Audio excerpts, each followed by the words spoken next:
तो गाइस, जैसा कि हमने पिछले एपिसोड में देखा कि सिस्को और बेरी केलिन के पिता को ढूंढते हैं, जो कि उन्हें मिल भी जाते हैं। लेकिन सिस्को को शक होता है कि वो केलिन के पिता नहीं है, इसीलिए सिस्को वापस उसी जगह जाता है जहाँ केलिन के पिता मिले थे। और वहाँ वाइप करने पर सिस्को देखता है कि उसके फादर किसी चीज पर एक्सपेरिमेंट कर रहे थे। सिस्को आकर केलिन को ये बताता है तो केलिन उस पर ही गुस्सा करती है, लेकिन अंत में उसे भी पता चल जाता है कि वो उसके पिता नहीं है। और जब ये होता है तो उसके पिता के अंदर जो खियोन होता है वो बेरी और सिस्को को तकलीफ देने लगता है। तभी किलर फौज भी केलिन की बॉडी में वापस आ जाती है और वो अपने दोस्तों को बचा लेती है, लेकिन उसके फादर वहाँ से भाग जाते हैं। वहीं नोरा, शर्लक और आयरिस को वो कोर मिल जाता है जिससे सिकाना का ट्रेगर बना था। और सेसिल और राल्फ को हॉस्पिटल से उस दिन के घायल लोगों की लिस्ट भी मिल जाती है। अब इस एपिसोड की शुरुआत में हम हॉस्पिटल में ग्रेस को देखते हैं जहाँ सिकाना भी था। तभी हम वहाँ बेरी को देखते हैं जो पूछताछ के लिए आया था। तभी ग्रेस की डॉक्टर उसे बाहर ही रोक देती है क्योंकि अंदर सिकाना यानी ओर्लिन था। बेरी डॉक्टर से कहता है कि वो सीसीपीडी से है और वो ग्रेस के माता पिता के बारे में पूछता है, लेकिन डॉक्टर उसे बताती है कि उसके माता पिता मर चुके हैं। इसीलिए बेरी वहाँ से चला जाता है। जिसके बाद हम ओर्लिन यानी सिकाना का एक फ्लैशबैक देखते हैं जहाँ हम देखते हैं कि एक दिन जब वो घर में ग्रेस के साथ था तभी वहाँ एक सीसीपीडी ऑफिसर आता है जो ओर्लिन को बताता है कि एक मेटाह्यूमन हमले में उसकी बहन मारी गई है, जिससे ओर्लिन बहुत ज्यादा दुखी हो जाता है। इसके बाद हम केलिन और बेरी को देखते हैं जहाँ बेरी उसे बताता है कि इस थैंक्स गिविंग पर वो 5 लोग ही होंगे। तभी केलिन कहती है कि 6 लोग होंगे। जब बेरी उसकी तरफ देखता है तो केलिन उसे बताती है कि वो जॉब उसे किलर फौज ने दिया था। तभी बेरी उससे पूछता है कि क्या वो अब भी एक दूसरे से बात कर रहे हैं, जिस पर केलिन कहती है कि हाँ। तभी वहाँ नोरा और आयरिस भी आ जाती है जो साथ में काफी खुश लग रहे थे। तभी नोरा आयरिस से माफी मांगती है और कहती है कि वो बहुत अच्छी है, बस उसने कभी उन्हें जानने की कोशिश नहीं करी। फिर वो दोनों भी थैंक्स गिविंग की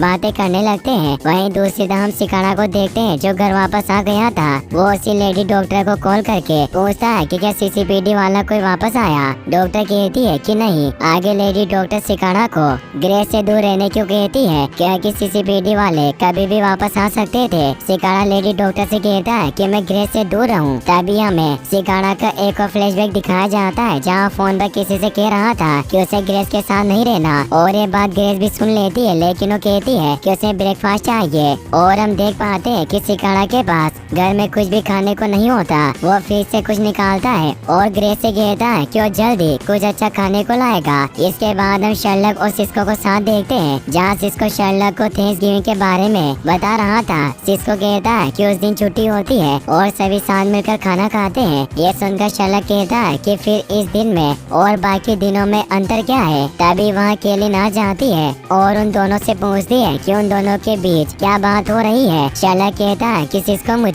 थैंक्सगिविंग के बारे में बता रहा है और वो कहता है कि इस दिन के लिए छुट्टी क्यों है, ये काम तो हर रोज कर सकते हैं। केलिन कहती है कि बस इस दिन हम अपने दोस्तों और फैमिली के साथ टाइम बिता सकते हैं। तभी शर्लक कहता है कि मुझे नहीं पता, शायद इसीलिए क्योंकि मेरी कोई फैमिली नहीं, और इमोशनल हो जाता है। तभी सिस्को कहता है कि उसने तो बताया था उसने 7 शादियाँ की है। शर्लक बताता है कि उसने 7 शादियाँ की, लेकिन फिर भी उसकी कोई फैमिली नहीं। इस समय शर्लक काफी दुखी होकर कहता है कि छुट्टी बहुत ज्यादा बेकार है और वहाँ से चला जाता है। तभी स्टार लैब का अलार्म बजने लगता है और आयरिस देखती है कि क्या हुआ है तो उन्हें पता चलता है कि डाउनटाउन पावर स्टेशन पर बहुत तेज बिजली गिरी है। अब बेरी और नोरा निकल जाते हैं उस जगह पर जाने के लिए। उस जगह पहुँचने के बाद बेरी आयरिस से कहता है कि यहाँ क्या हुआ था और वो ये कहता ही है कि यहाँ सब ठीक है। उससे पहले ही वहाँ एक और ब्लास्ट होता है और बेरी आयरिस को बताता है कि आसमान से बिजली गिर रही है। तभी आयरिस नोरा से कहती है कि वो सभी वर्कर्स को सेव करें। अब नोरा सभी वर्कर को बचाने चली जाती है। तभी आसमान से बहुत तेज बिजली गिरती है जिसे रोकने जब फ्लैश उसके पास जाता है तो उसे बहुत तेज झटका लगता है जिससे वो दूर जाकर गिरता है और बेहोश हो जाता है। और तभी नोरा भी वहाँ जाती है और फ्लैश को देखती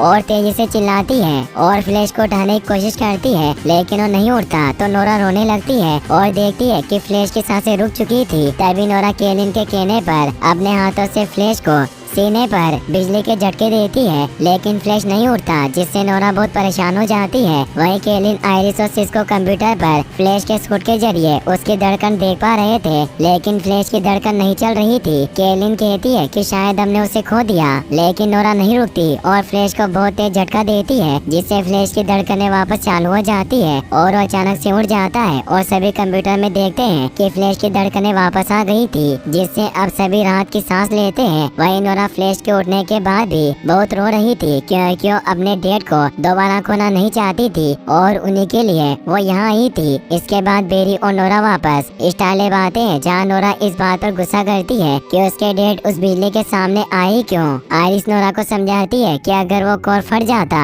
तो कई लोग मारे जाते, लेकिन नोरा कहती है कि डेड वहाँ मर सकते थे, इतना जोखिम लेना सही नहीं है। यह कहकर नोरा वहाँ से चले जाती है।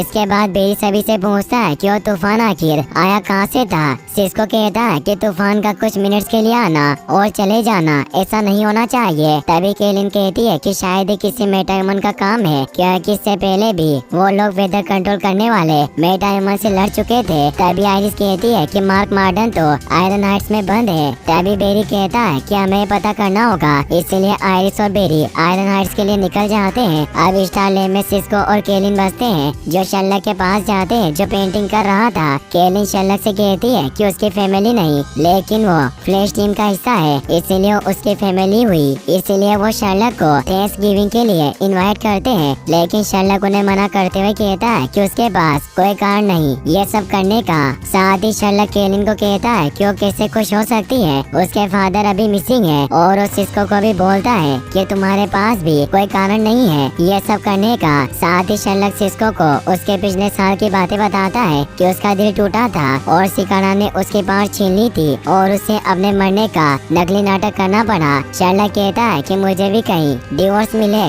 साथ ही मैं कर्ज में डूब गया, इसीलिए पिछला साल किसी के लिए सही नहीं था। ये कहकर शर्लक वहाँ से चला जाता है। वहीं हम सिकारा को देखते हैं और हम उसका एक फ्लैशबैक देखते हैं, जहाँ वो ग्रेस के साथ उसके स्कूल में होता है, जहाँ ग्रेस ने किसी बच्चे से लड़ाई की थी। सिकारा ग्रेस से कहता है कि वो लड़ाई क्यों करती है। ग्रेस कहती है कि वो लड़ाई क्यों नहीं कर सकती। सिकारा कहता है कि उसे काम से छुट्टी लेकर वहाँ आना पड़ता है, लेकिन हम देख पाते हैं कि ग्रेस सिकारा को बिल्कुल पसंद नहीं करती थी। इसके बाद हम बेरी, नोरा और आयरिस को आयरन हाइट्स में देखते हैं, जहाँ मार्क मार्डन को ही देखने आए थे। वो देखते हैं कि मार्क मार्डन अभी वहीं बंद था। तभी वहाँ आयरन हाइट्स की छत तोड़कर एक लड़की आती है, जो कि मार्क मार्डन की बेटी थी। वो कहती है कि वो उसके डैड को लेने आई है। तभी उसके डैड उसका नाम लेते हैं। जो सेलिन अपने पिता को लेकर जाती, उससे पहले ही बेरी और नोरा उसके पिता को वहाँ से ले जाते हैं और वापस जोसलिन के पास आते हैं, जहाँ जोसलिन बेरी से कहती है कि अगर उन्होंने उसके डैड को उसे नहीं दिया तो पूरी सेंट्रल सिटी को तबाह कर देगी। ये कहकर वहाँ से चली जाती है। इसके बाद हम बेरी को देखते हैं, जो मार्क मार्डन के साथ था। मार्क इसे बताता है कि वो नहीं जानता था उसे बचाने जोसलिन वहाँ आएगी। वो बताता है कि जब जोसलिन हुई थी, जब वो और उसकी माँ कॉलेज में थे। इसके बाद हम सिकारा को देखते हैं और फिर से हम उसका एक फ्लैशबैक देखते हैं, जहाँ वो पहली बार ग्रेस को आँख बंद करके इस घर में लाया था और फिर उसकी आँख खोली थी और ग्रेस ने पूछा था कि वो किसका घर है। सिकारा उसे कहता है कि उसके भाई का। ग्रेस को वहाँ एक डॉल हाउस भी मिलता है। सिकारा ग्रेस से कहता है कि वो सब कुछ ठीक कर देगा। इसके बाद हम आयरिस को देखते हैं। तभी उसके पास नोरा आती है और आयरिस उससे माफी मांगती है, लेकिन नोरा कहती है कि उनसे नाराज नहीं है। तभी वहाँ बेरी भी आ जाता है। बेरी सिस्को से पूछता है कि क्या उसने कुछ पता करा। केलिन बताती है कि वो तूफान उस जोसलिन की वजह से ही आया था। तभी सिस्को बताता है कि उसे जानकारी हेलन हंट के ब्लॉग से मिली है और जब सिस्को आयरन हाइट्स की फुटेज में देखता है तो उसे जोसलिन के हाथ में जो स्टिक होती उसमें उन्हें बिल्कुल स्पेंसर के मोबाइल की तरह मेटाटेक मिलता है, जो जोसलिन को कंट्रोल कर रहा था। आयरिस कहती है कि हमारे पास 20 मिनट है, वरना जोसलिन सेंट्रल सिटी में तबाही मचा देगी। वो बेरी से पूछती है कि अब क्या करना है। बेरी का प्लान था कि जोसलिन को उसके डेड वापस कर दे। अब नोरा और बेरी सेंट्रल सिटी में जोसलिन को ढूंढते हैं। तभी जोसलिन नोरा के पास आती है और कहती है कि मेरे डेड कहाँ है। तभी वहाँ बेरी भी मार्क को लेकर पहुँच जाता है। अब मार्क अपनी बेटी की तरफ जाने लगता है। तभी जोसलिन ऊपर से एक बहुत भारी गाड़ी अपने डेड के ऊपर गिरा देती है। सभी ये देखकर हैरान थे। जोसलिन कहती है कि वो बेवकूफ था, उसने हमें अकेला छोड़ दिया था। और तभी हम देखते हैं कि जोसलिन के पिता मार्क असली नहीं थे, बल्कि वो तो सिर्फ उनका होलोग्राम था। अब जोसलिन को ये देखकर बहुत गुस्सा आ जाता है और वो कहती है कि पूरी सेंडर सिटी को खत्म कर देगी। और फिर वो आसमान से एक बिजली गिराती है जो दोबारा फ्लैश को लगती। उससे पहले नोरा फ्लैश को बचा लेती है। अब बेरी जोसलिन का पीछा करने को कहती है, लेकिन नोरा मना कर देती है और कहती है कि वो दोबारा से मरने वाले थे, उन्हें ऐसा करने की जरूरत नहीं थी। दरअसल नोरा यहाँ बहुत ज्यादा इमोशनल हो गई थी क्योंकि अपने डेड को खोना नहीं चाहती थी। लेकिन बेरी नोरा के ऊपर चिल्लाते हुए कहता है कि उनका काम है, लेकिन नोरा वहाँ से चली जाती है। इसके बाद जब नोरा अकेली थी तो बेरी उसके पास आता है, जहाँ वो कहता है कि एक समय पर वो भी नोरा की तरह था। नोरा बेरी से कहती है कि वो फ्लैश बनना छोड़ दे क्योंकि एक यही तरीका है फ्यूचर बदलने का, जिससे बेरी कभी फ्यूचर में गायब नहीं होगा। लेकिन बेरी कहता है कि लोगों को फ्लैश की जरूरत है। ये सुनकर नोरा वहाँ से चली जाती है। वहीं हम सिकाड़ा को देखते हैं जो सेंडर सिटी हॉस्पिटल के बाहर आया था। और फिर से हम सिकाड़ा का एक फ्लैशबैक देखते हैं जहाँ हम ग्रेस और सिकाड़ा को साथ देखते हैं। और एक कार्निवल की रात थी और दोनों घूमने आए थे। यहाँ सिकाड़ा ग्रेस को याद दिलाता है कि उसने उससे वादा किया था कि वो उसकी जिंदगी और अच्छी कर देगा। और अब हम देख पाते हैं जहाँ पहले ग्रेस उससे नफरत करती थी, लेकिन अब दोनों में दोस्ती हो रही थी। लेकिन तभी वहाँ सैटेलाइट के टुकड़े गिरने लगते हैं और सिकाड़ा ग्रेस को बचाने के लिए उसे लेकर भागता है। तभी अचानक उसके सामने एक सैटेलाइट का टुकड़ा आकर गिरता है और इसी दौरान सिकाड़ा जो डेगर था वो उसके सीने में घुस जाता है। लेकिन सिकाड़ा अपनी फिक्र किए बगैर ग्रेस को हॉस्पिटल ले जाता है। इसके बाद हम बेरी और आइरिस को स्टारले में देखते हैं। तभी वहाँ का अलार्म बजने लगता है और उन्हें पता चलता है कि एयरपोर्ट पर कुछ हुआ है। और बेरी वहाँ पहुँच जाता है और सभी लोगों को बचाने लगता है। तभी आइरिस इसको से पूछती है कि इस बाउंडर से कैसे बचे। तभी आइरिस को याद आता है कि उनके पास माँ की वेदर को कंट्रोल करने वाली छड़ी है, जिसकी मदद से वो जोसलिन को रोक सकते थे। इसीलिए आइरिस नोरा को वो छड़ी बेरी के पास ले जाने को कहती है। नोरा ऐसा ही करती है और फ्लैश को वो छड़ी दे देती है। और तभी वहाँ जोसलिन भी आ जाती है और फ्लैश से कहती है कि उसके डेड को उसे दे दे। बेरी उससे कहता है कि वो माँ को नहीं छोड़ सकते, जिस पर जोसलिन कहती है कि अब तुम जानते हो क्या होगा। यह कहकर वहाँ बहुत बड़ा बिजली का बाउंडर बना देती है। इस बार नोरा आम लोगों की तरफ देखती है और फ्लैश से सभी को बचाने को कहती है। जिसके बाद बेरी तेजी से उस बिजली के बाउंडर के उल्टी तरफ घूमने लगता है क्योंकि सिस्को ने उससे ऐसा ही करने को कहा था।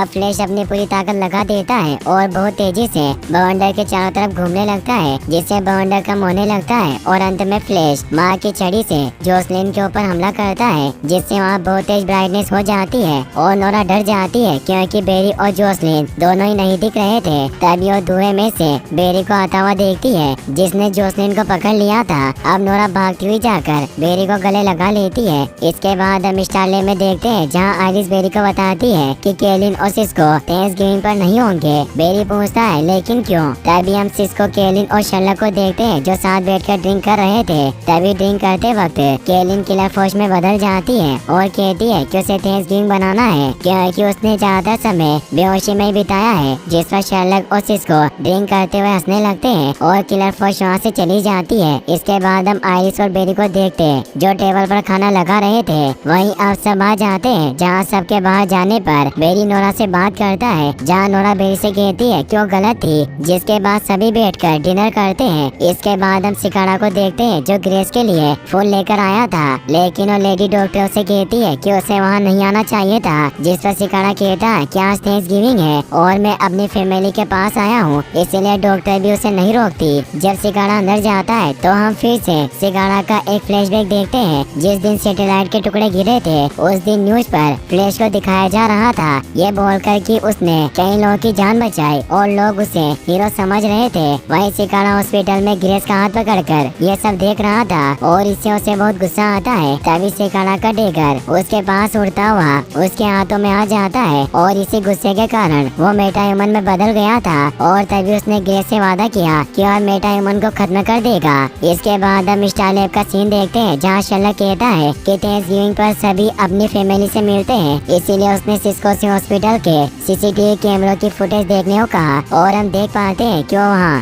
सिकाड़ा को देख लेते हैं। सिस्को सभी को बताता है कि सिर्फ यही आदमी उससे मिलने आता है। तभी शर्लक सभी को उसका नाम बताता है, ओर्लिन। अब सभी को पता चल जाता है कि वही सिकाड़ा है और स्वागत है आप सभी का हमारे इस चैनल में। यहाँ पे आपको नए नए मूवी हिंदी में देखने के लिए मिलेगा और सब्सक्राइब कर लीजिए इस चैनल को। मूवी का लिंक डिस्क्रिप्शन